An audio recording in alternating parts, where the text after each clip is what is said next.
गुरु प्यारी साध संगत, आज इस बड़े सुंदर समय में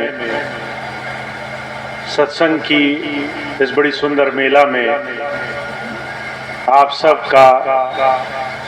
सबके इस बड़े सुंदर प्रयास के लिए बहुत बहुत आभार, बहुत बहुत आपको धन्यवाद। कई बार जब मैं आप सबको देखता हूँ कैसे आप हजारों परेशानियों को, हजारों समस्याओं को, तरह तरह की बाहरी रुकावटों को भूल करके सत्संग में आकर के बैठते हैं अपने गुरु की याद बनाने के लिए,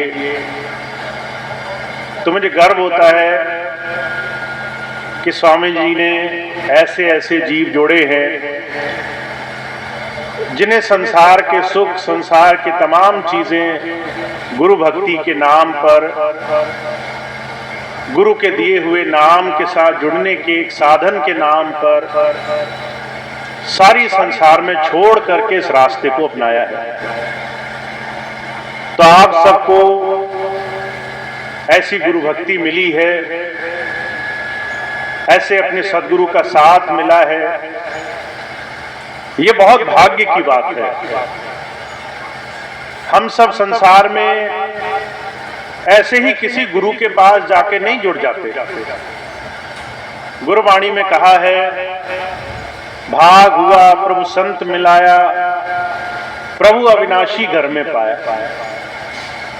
यह साधारण बात नहीं है कि आपको इस संसार में संत का सानिध्य मिले, संतों की सोबत रास आए, महापुरुषों के पास बैठ करके आपको आनंद की अनुभूति हो। आज दुनिया में हजारों लाखों लोग हैं जो माया के पीछे दौड़ रहे हैं, मद के, पदवी के, शक्ति के लिए संसार में दौड़ लगा रहे हैं।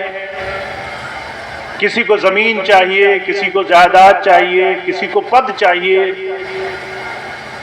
ऐसी तमाम भौतिकता के नशे में चूर, जहां संसार में इस कलयुग में मानवता को लोगों ने किनारे छोड़ दिया है, वहां आप जो गुरु की शरण में जुड़े हैं, तमाम दुनिया के सुख साधन, भौतिक चीजों को पीछे छोड़कर गुरु भक्ति में लगे हैं। ये साधारण बात नहीं है। ये बहुत भाग्य से हमारे पुण्य कर्म उदय होते हैं। हमारे जीवन में हमने कभी कोई अच्छा काम किया होगा तो हमें ये सौभाग्य मिला कि हमें किसी साधु की, किसी संत की संगत में आनंद आने लग जाए। हुजूर कहा करते थे, हमें ये बात अगर समझ में आ गई है कि संतों के पास ऐसा क्या है जिसके लिए हम उनके पास जाते हैं, तो हमारे जीवन का एक एक पल, एक एक क्षण हमारे लिए लाभकारी हो जाता है। संतों के पास अलग अलग वजह से संसार जाता है। किसी को संसार की इच्छाएं पूर्ति करनी है, किसी को संसार के बहुत से बड़े काम बनाने हैं। और आज अगर देखें आप, बहुत से महात्मा ऐसे हैं संसार में जो आपको सिर्फ भौतिक दृष्टि से, दुनियावी सुख साधन की दृष्टि से आपको संसार में बरतते मालूम पड़ेंगे। जो जा रहा है उसे भी कुछ चाहिए, स्वास्थ्य चाहिए, धन चाहिए, दुनिया के सुख साधन चाहिए, आराम चाहिए, बड़े से बड़ी संसार की उपलब्धियों की आशा कई बार हमें संसार में बड़ा दौड़ लगाती है। हम थक जाते हैं, मारे मारे फिरते हैं। पर हमें अगर ये बात समझ में आ गई गुरु कौन है, तो हमारे लिए संसार में संतों का सानिध्य, उनका साथ एक बहुत ही सुखद अनुभव हो जाता है। मुझे अच्छे से याद है, एक बार स्वामी जी महाराज के जीवन की घटना। एक बहन आई, कहने लगे स्वामी जी मैंने आपसे नाम लिया, आप हमें आध्यात्म से जोड़ दोगे, ऐसा विश्वास है मुझे। पर मुझे दुनिया के जो काम हैं, भौतिक चीजें, संसार के सुख, संसार के काम, इसके लिए मैं कभी कभी हनुमान जी की पूजा कर लेती हूँ। क्या वो पूजा करना सही है? स्वामी जी कहने लगे, जो तुम्हें परमात्मा दे सकता है वो परमात्मा की बनाई वस्तुएं नहीं दे सकता। जो प्रभु दे सकता है वो प्रभु के बनाए हुए संसार में ये भौतिक साधन क्या नहीं दे सकता। जब ये बात बोली तो वो माता निरुत्तर हो गई। हमारे अगर मन में ये बात स्पष्ट हो जाए कि गुरु कौन है, गुरु क्या करने के लिए आया है, वो किस तरह समर्थ है, तो संसार में हमारा जीवन उसके साथ जुड़ करके हर पल जीवन में आगे की तरफ बढ़ता है। गुरुवाणी में सिर्फ इसी बात को जोर देकर कहा है, कहा प्रभु अविनाशी घर में पाया। गुरु कौन है? आप जब आंखें बंद करेंगे, साधना में बैठने का प्रयास करेंगे, तो आपके अंदर अंधकार आपको दिखाई देगा। वो अंधकार दूर करने की शक्ति संसार में किसी के पास नहीं है। लोग बड़े से बड़े काम कर लें, जब अंत समय आता है सारे दरवाजे बंद होते हैं, कोई रास्ता खुला नहीं होता। जो भी हमने कमाया सब यहीं लुट जाता है। कफन भी जो है ऐसी कपड़े देकर पहनाया जाता है जिसमें एक जेब तक नहीं होती। जो भी आपने सारा जीवन कमाया सब यहीं छीन लिया जाता है। उस वक्त अगर किसी ने अंदर का अंधकार उसको दूर करने का साधन नहीं पाया तो जीवन सारा कमाया हुआ सब यहीं बर्बाद हो जाना है। तो हुजूर कहते हैं गुरु की समर्थता ये है, आप जब उसके पास जाओ तो प्रभु अविनाशी को पाने वाले बन जाओ। प्रभु धारा से आप जीते जी जुड़ो। और प्रभु धारा से कैसे जुड़ोगे? स्वामी जी महाराज ने वेदों का भाष्य किया। जब स्वामी जी महाराज विदेश गए और अलग अलग तरीके के महापुरुषों से मिलने आए, तो एक विद्वान व्यक्ति आए, बड़े उपहास की दृष्टि से कहने लगे, आपके हिंदू धर्म में तो 33 करोड़ देवी देवता है। अगर कोई साधक बहुत दुखी होकर अपने भगवान को याद कर ले और 33 करोड़ इकट्ठे आ जाएं, तो वो जो है साधक, उसकी क्या बेचारे की बिसात रहेगी। 33 करोड़ के आगे तो वैसे ही उसकी हालत खराब हो जाएगी और वो 33 करोड़ आपस में ही लड़ झगड़ के खत्म हो जाएंगे। उपहास की दृष्टि से, हंसी मजाक उड़ाने की दृष्टि से उसने स्वामी जी को ये बात कही। स्वामी जी कहने लगे, तुमने वेद का ये अर्थ कहां पढ़ा है कि 33 करोड़ देवी देवता होते हैं? ये तुमने कहां पढ़ा कि भगवान 33 करोड़ होते हैं? तो कहने लगा, मैंने किसी की पुस्तक में पढ़ा था। स्वामी जी कहने लगे, जब कोई बिना अनुभव किए परमात्मा की बात करता है तो संसार में अर्थ का अनर्थ होता है। लोग उस प्रभु पाने की बजाय संसार में और विषम गति में चले जाते हैं। 33 करोड़ नहीं, वेदों में जिक्र आया है 33 कोटि स्वरूप है। कोटि के दो अर्थ होते हैं। एक अर्थ होता है करोड़, कई बार हम कहते हैं कोटि कोटि प्रणाम, करोड़ों करोड़ प्रणाम। दूसरा अर्थ होता है श्रेणी, हम कहते हैं उच्च कोटि का विद्वान, ऊंची श्रेणी का कोई महापुरुष है। 33 श्रेणियां हैं उस परमात्मा, उस प्रभु धारा की, जो हमारे अंधकार के अंदर हमें प्रकाश, अंदर नाद, अंदर सोम धाराओं के रूप में हमें प्राप्त होती है। स्वामी जी कहने लगे, 12 प्रकाश के, 11 नाद, 8 सोम धाराएं, एक प्रभु का वो अविनाशी स्वरूप, एक वो रूप जो संसार में प्रकट होकर संभाल करने के लिए आता है।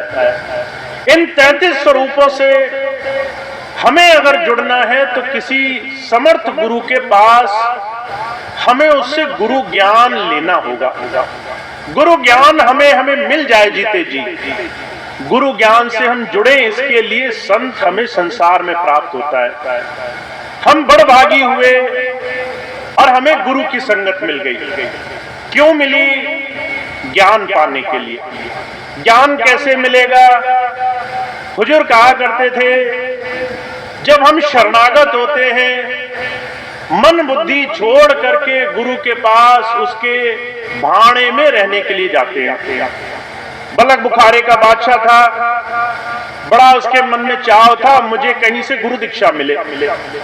कबीर साहब का नाम सुना, वापस आया, कबीर साहब से अरदास करी, मुझे नाम दीजिए। कबीर साहब कहने लगे, नाम मिलेगा पर पहले तैयार हो जाओ, तैयारी करनी पड़ेगी। आप ठीक से समझना इस बात को। कबीर साहब कहने लगे, तैयारी करनी पड़ेगी तब नाम मिलेगा। 6 वर्ष हो गए सेवा करते हुए। जब 6 वर्ष बाद बिना कुछ पूछे, बिना कुछ प्रश्न किए राजा ने सेवा करी, तो माता लोई एक दिन कहने लगी, बड़ा भागा है, इसको अभी तक नाम नहीं मिला। कबीर साहब कहने लगे, अभी ये समर्पित नहीं हुआ, अभी शरणागत नहीं हुआ, पात्र बनेगा तभी तो नाम मिलेगा। नाम दें किसे? अगर किसी को मन के ही रास्ते पर चलना है तो नाम पाने का कोई लाभ नहीं। माता लोई कहने लगी, इससे ज्यादा क्या शरणागत होगा? राजा है, राजपाट छोड़ करके भिखारियों की तरह यहां सेवा कर रहा है। 6 वर्ष सेवा करने के बाद भी कबीर साहब कह रहे थे, इसकी मान बढ़ाई नहीं गई, इसके अंदर से भी शरणागत भाव नहीं आया। जब ये बात कही तो माता लोई ने मानने से इनकार कर दिया।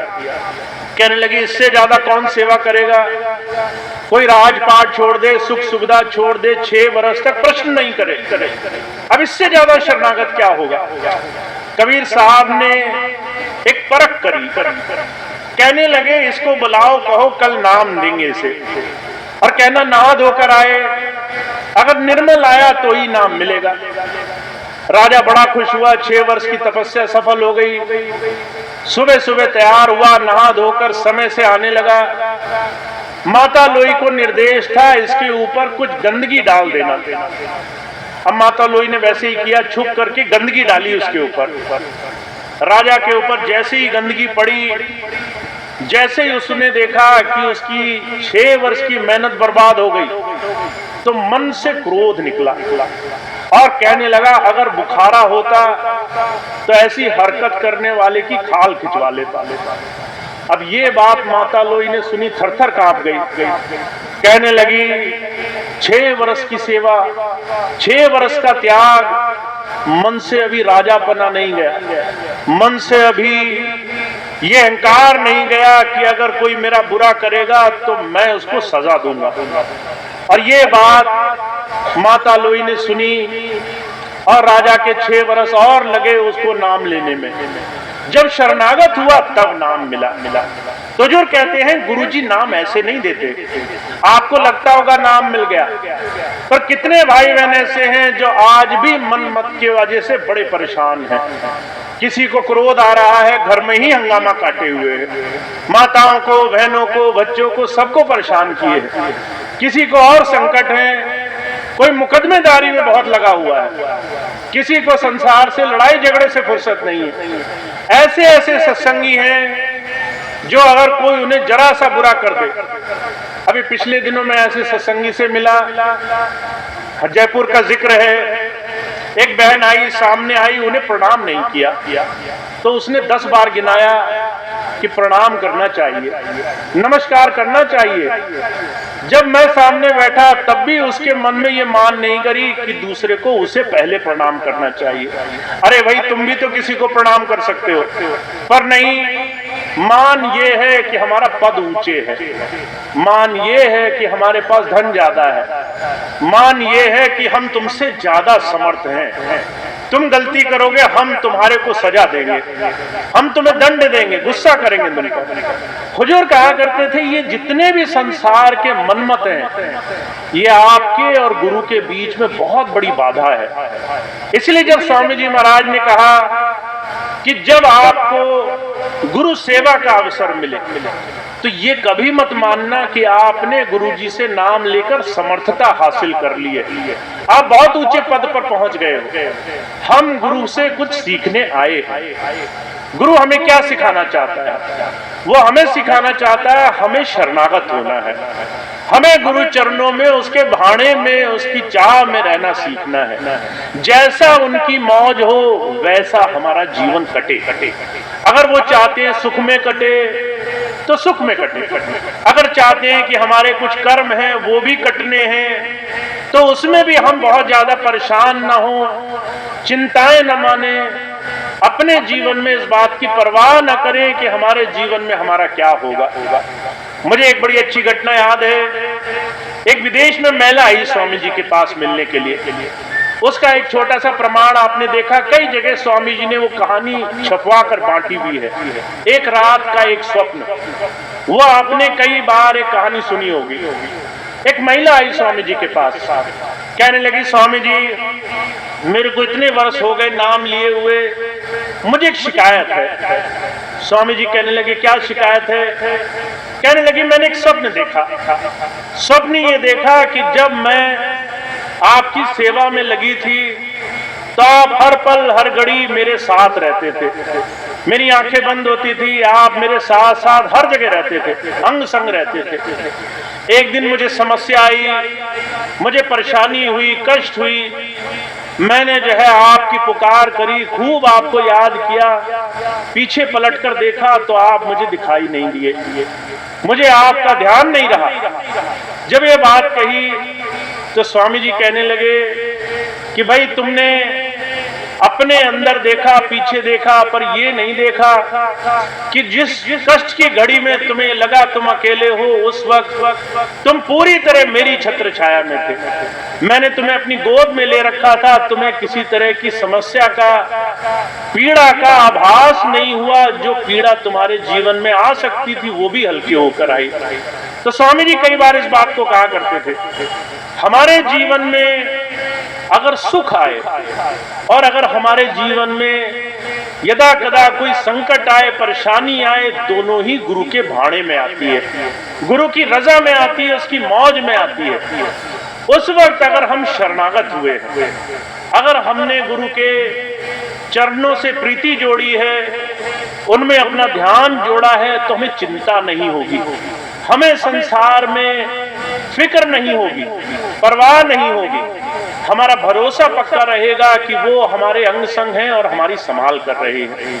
तो जो कहा करते थे इस काम के लिए गुरु जब आता है तो संसार में हमसे सेवा लेता है, सेवा कराता है, हमें सेवा के आयोजनों में यह लगाता है। हमारे स्वामी जी महाराज कहा करते थे संत के जीवन में आने के दो बड़े भारी लाभ होते हैं।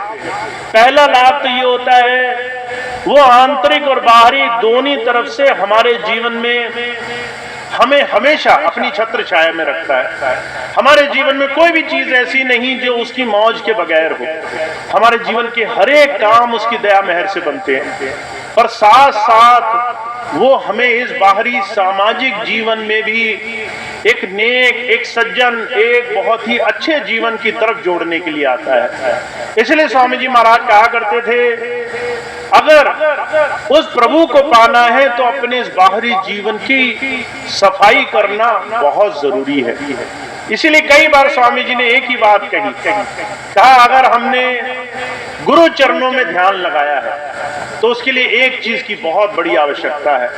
कहा दिल का हुजरा साफ कर जाना के आने के लिए, ध्यान गैरों का हटा उसको बिठाने के लिए, अपने हृदय को, मन मंदिर को, अपने अंतःकरण को संसार के बंधनों से साफ करना पड़ेगा।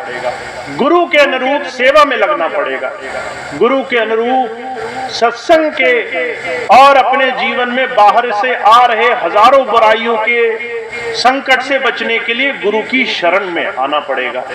जब हम गुरु को ध्यान में रखकर अपना जीवन जीते हैं, सुबह से लेकर शाम तक हमारी दिनचर्या में हमें ये याद रहता है कि गुरु हमारे अंग संग है, हमें अच्छे और बुरे के बीच में अच्छी चीज का चुनाव करना है, अच्छे रास्ते पर चलना है, अच्छे तरीके से अपने जीवन में आगे बढ़ना है। जब हमारा आचरण गुरु के अनुरूप बनता है, तब जाकर के गुरु नाम प्रकट होता है।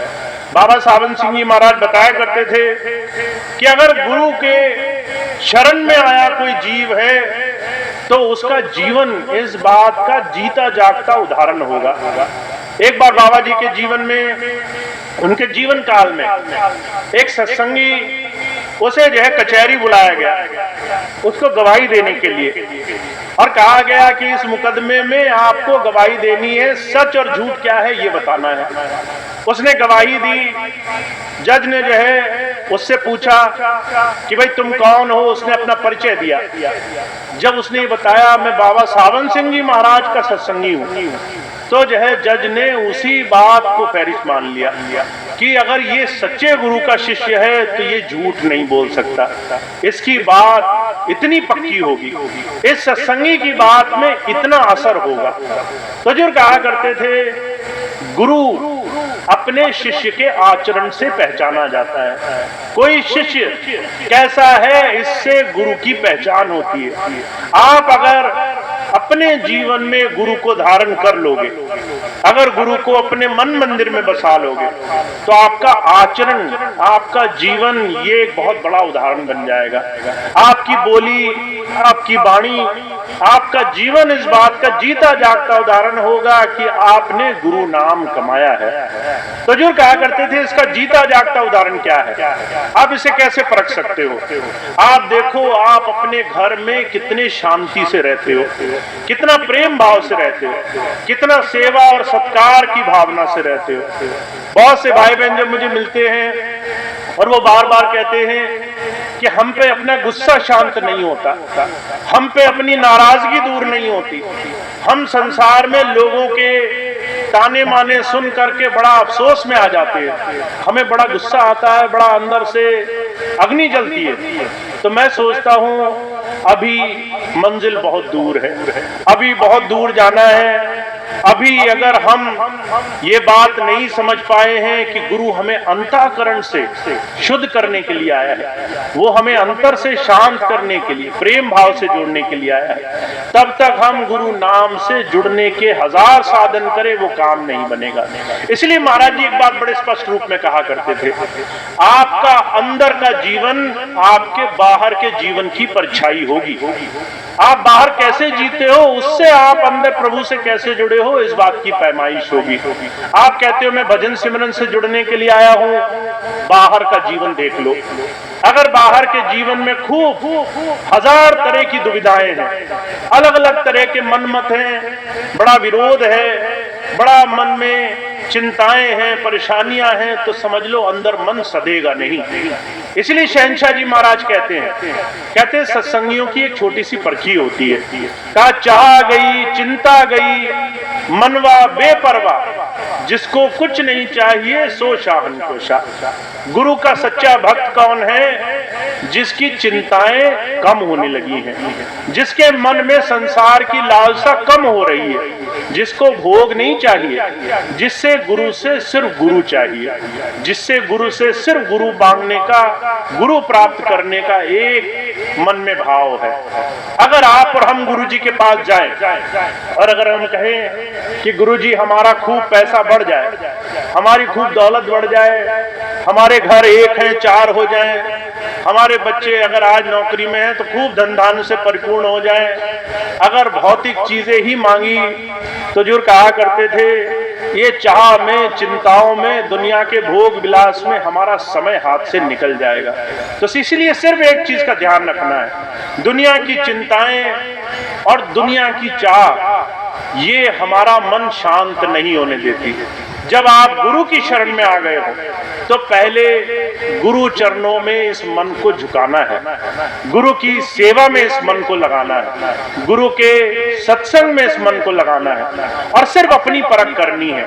महाराज जी कहा करते थे कभी दूसरे को ना कहना पड़े आपको क्या आप अच्छे हो या बुरे हो, आपकी अपनी नजर, आपकी अपनी दृष्टि ये कहे कि आप कितना गुरु सेवा में लग गए हो। आप खुद अपने विकार निकालते चलो, खुद अपने जीवन में एक एक चीज को चुन चुन करके उसका जीवन में परख करते चलो ताकि गुरु नाम से जुड़ने का साधन बने। तो ये काम सिर्फ आपके और गुरु जी के बीच में है।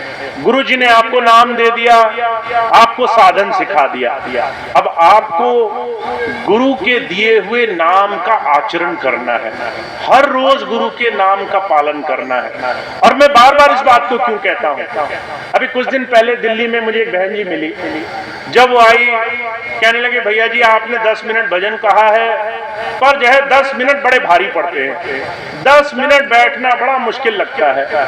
मैंने कहा 10 मिनट तो ज्यादा नहीं होते। कहने लगे 10 मिनट ज्यादा नहीं होते पर बहुत सारे और साधन हैं जिसको करने के बाद 10 मिनट का भी समय नहीं मिल पाता।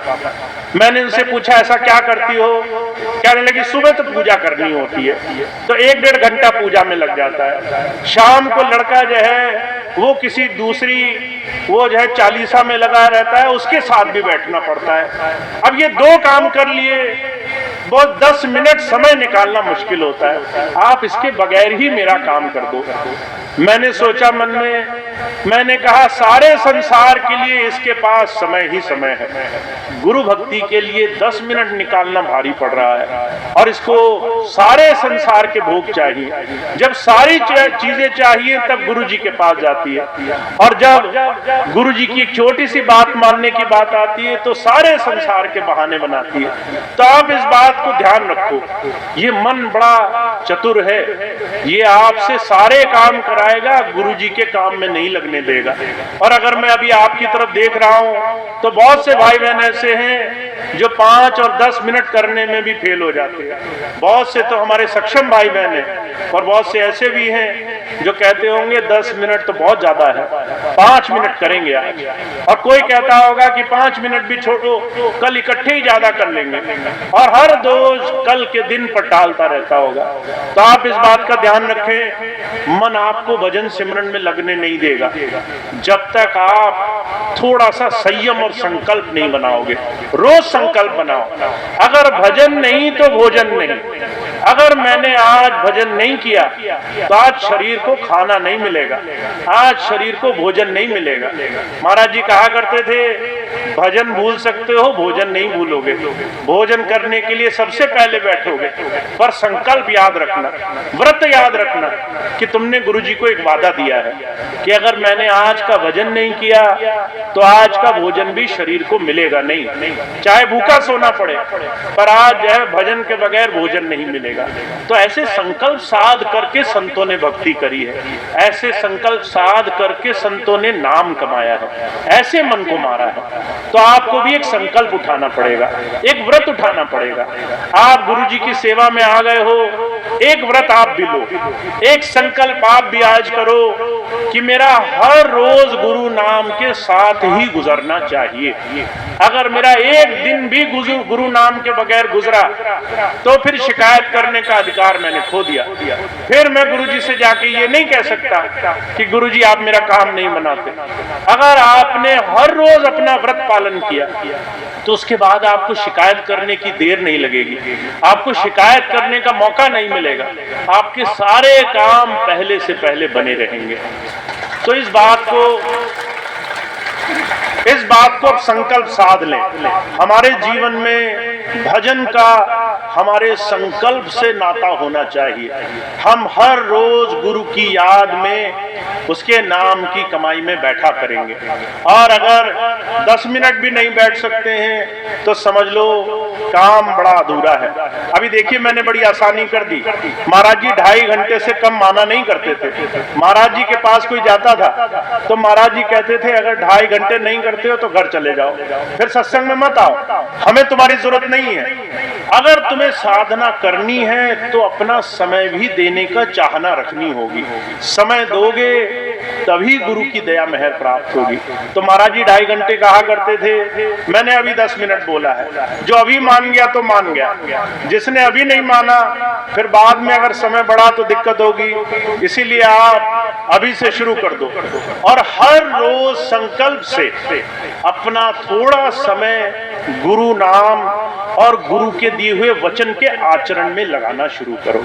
अगर गुरु जी ने एक बात कही है तो उसको मानना ही है, चाहे वो छोटी से छोटी बात क्यों ना हो।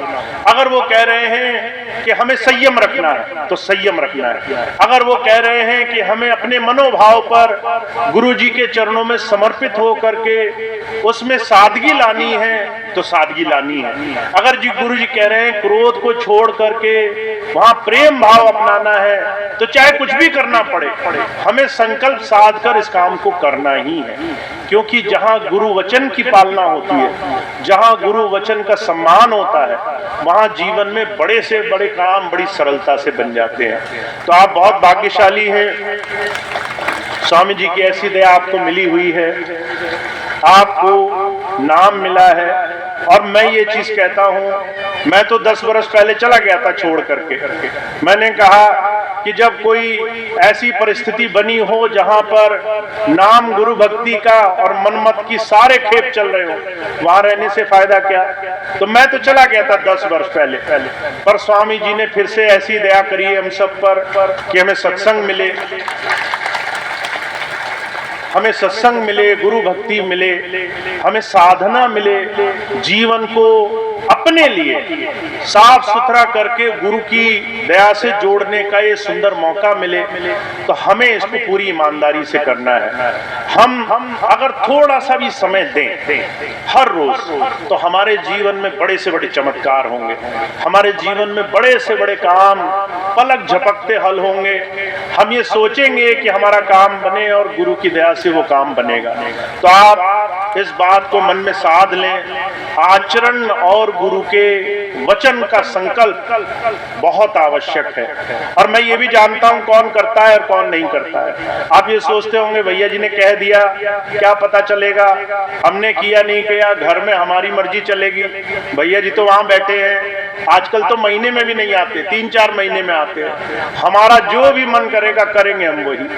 पर आप ये बात समझ लें, हर एक आदमी की आंखों में देखकर पता चल जाता है वो कितना गुरु की सेवा में चल रहा है। तो आप ये बात सोचे नहीं,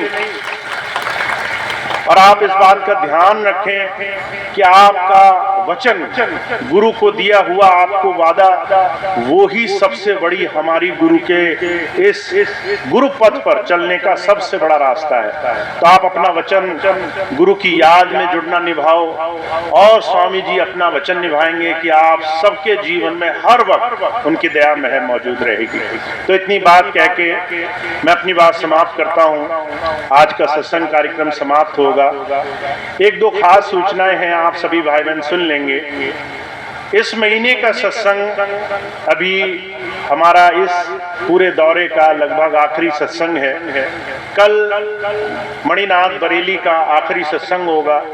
उसके बाद कुछ समय के लिए मैं बाहर जाऊंगा। अभी कुछ दिन पहले मैंने बहन जी को बोला कि मुझे कुछ समय के लिए जाने हैं, तो वो घबराने लगी, कहने लगी भैया जी हमें तो डर लग रहा है, इस बार जाओगे ना जाने आओगे कि नहीं आओगे। तो मैंने उनसे एक बात कही, जब गए थे तो बिना बताए गए थे, अब जब वचन दे दिया है कि नहीं जाएंगे तो नहीं जाएंगे। तो अब आपको बार बार इस विश्वास की जड़ नहीं खोदनी है कि बार बार आप यही सोचते रहो अब की गए तो नहीं आए, अब की गए तो नहीं आए। अब आप निश्चिंत हो करके गुरु भक्ति के रास्ते पर, इस सच्चाई के रास्ते पर लगो। तो कुछ समय के लिए बाहर जाना है, मैं आप सबसे जुड़ा रहूंगा, चाहे मुझे हर संडे किसी भी माध्यम से जुड़ा रहना पड़े। 3 जुलाई को गुरु पर्व का पूरे हमारे भारतवर्ष में सभी अलग अलग जगहों पर सत्संग का कार्यक्रम हो रहा है, तो चाहे उस माध्यम से जुड़ना पड़े, किसी भी माध्यम से हो, मैं आपके बीच में रहूंगा और आपको कभी ये कमी नहीं रहेगी कि मैं आपके बीच में हूं या नहीं हूं और उस वजह से आपको कोई दिक्कत या परेशानी आ रही है। तो आप लोग पहली बार इन तमाम चिंताओं को छोड़ करके बड़े प्रेम भाव से सत्संग से जुड़े। मुझे एक चीज और बताई गई है कि अगर मैं यहाँ पीलीभीत में किसी कारण से सत्संग में नहीं आता हूँ तो आधे से ज्यादा भाई बहन वो घर पे ही आराम करने लगते, सोचते हैं जब सत्संग में भैया जी नहीं तो हम क्या करेंगे जा करके। मेरे हर रोज सत्संग लगते हैं और इस वक्त जहां भी स्वामी जी ने सेवा सौंपी है वो चल रही है, पर आपको जो मासिक सत्संग मिला हुआ है उसको आप ज्यादा से ज्यादा अपने हर रोज के हर महीने के कार्यक्रम में निभाते चलो। सत्संग एक ऐसी कड़ी है जहां आपको जीवन में हर एक चीज बड़ी सहजता से हल हो जाएगी। स्वामी जी कहा करते थे जहां दो लोग बैठकर मेरी याद करेंगे वहां तीसरा मैं मौजूद रहूंगा और उनके साथ रहूंगा। तो आपको ये नहीं सोचना है कि सत्संग में इस बार भैया जी आए या नहीं आए, आपको सत्संग से जुड़ना है। तो सत्संग यहाँ मासिक होता है और हर महीने होता है और आप सत्संग में आइए, सेवा करिए, खूब प्रेम भाव से एक दूसरे के साथ गुरु चर्चा करिए, एक दूसरे को मदद करिए गुरु भक्ति गुरु नाम से जुड़ने के लिए, सांसारिकताओं से बचने के लिए। तो वो सत्संग एक माध्यम है, उससे आप ये काम कर सकते हैं। और इसके बाद दूसरी एक खास सूचना ये है, स्वामी जी महाराज ने एक सेवा की संस्था बनाई थी जिसके बारे में अभी भाई श्याम बिहारी जी ने आपको बताया था। दिव्यानंद योग साधना आश्रम के नाम से एक संस्था का निर्माण दोबारा से किया गया है जिसका काम है स्वामी जी के सेवा और मानवता से जन जन को जोड़ने का उद्देश्य पूरा करना। स्वामी जी ने एक संस्था बनाई थी आज से बहुत पहले, जेंट्स इंटरनेशनल, आपको याद होगा। जब मैं यहाँ नहीं था तो किसी कारणवश वो संस्था बंद हो गई।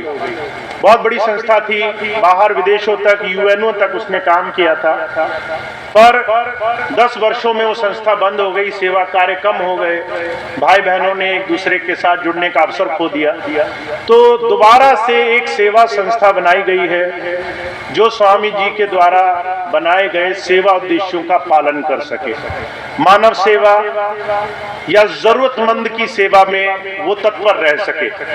तो आपके बरेली मंडल में वो सेवा पूरी तरह से जागरूक है। अगर आप भाई बहन समर्पित सेवादार हैं तो आप सभी भाई बहन अपने आप उस संस्था में जुड़ जाएंगे, आपको कुछ करना नहीं पड़ेगा। फर्क सिर्फ इतना है कि जो भी भाई बहन समर्पित सेवादार नहीं है, नए बनना चाहते हैं, वो भाई बहन अपने मासिक या वार्षिक रूप में एक सेवा दे करके इस संस्था का हिस्सा बन सकते हैं। तो जो भाई बहन 2100 रुपए वार्षिक देना चाहें या कहें कि हम महीने में देंगे तो 175 रुपए वो सेवा दे करके समर्पित सेवादार बन सकते हैं। इसके अलावा एक साधारण सेवा, जो भाई बहन कहें हम धन से सेवा नहीं कर सकते, तो वो 100 रुपए दे करके भी सेवादार इस संस्था का हिस्सा बन सकते हैं। एक नया इसमें सदस्यता है, वो आजीवन सदस्यता। जो भाई बहन कहें कि हम पक्के हैं और हम पूरी तरह से तत्पर हैं स्वामी जी के इस मिशन में काम करने के लिए, हम आजीवन सदस्य बनना चाहते हैं, तो 10 वर्ष के लिए वो इकट्ठी एक सेवा दे सकते हैं। तो उसको उनमें छूट भी है कि उनको पूरी सेवा नहीं देनी पड़ेगी। वो 10 वर्ष में सिर्फ आधी सेवा, सिर्फ 11,000 रुपए एक मुश्त वो दे करके सेवादार बन सकते हैं। तो ये संस्था अब आने वाले समय में आपके क्षेत्रों में अलग अलग तरीके से मानवता के सेवा में कार्य कर सके, ज्यादा से ज्यादा जरूरतमंदों की सेवा कर सके। इस अभियान को हमें आगे ले जाना है। तो जो भाई बहन धन से सेवा नहीं कर सकते, वो अनाज से भी सेवा करते रहे हैं। तो जो पहले 1 कुंटल एक अनाज या एक धान की सेवा दिया करते थे, वो अब थोड़ी कम कर दी गई है। 50-50 किलो एक आप सेवा के सीजन में सेवा देके उस माध्यम से भी सेवादार बन सकते हैं। तो इस सेवा के मिशन में हम सब लोग गुरु परिवार के सदस्य हैं और हमारी सेवा किसी अच्छे काम में लग जाए, हमारी सेवा से किसी गरीब, किसी जरूरतमंद, किसी सही जगह गुरु के माध्यम से सेवा के आयोजन शुरू हो जाए, ये एक बहुत बड़ा काम है। तो जो भी भाई बहन इस सेवा के माध्यम से जुड़ना चाहेंगे वो आगे चल करके अपने क्षेत्र में सभी जितने भी प्रमुख हैं उनसे वो जुड़ करके सेवादार बन सकेंगे।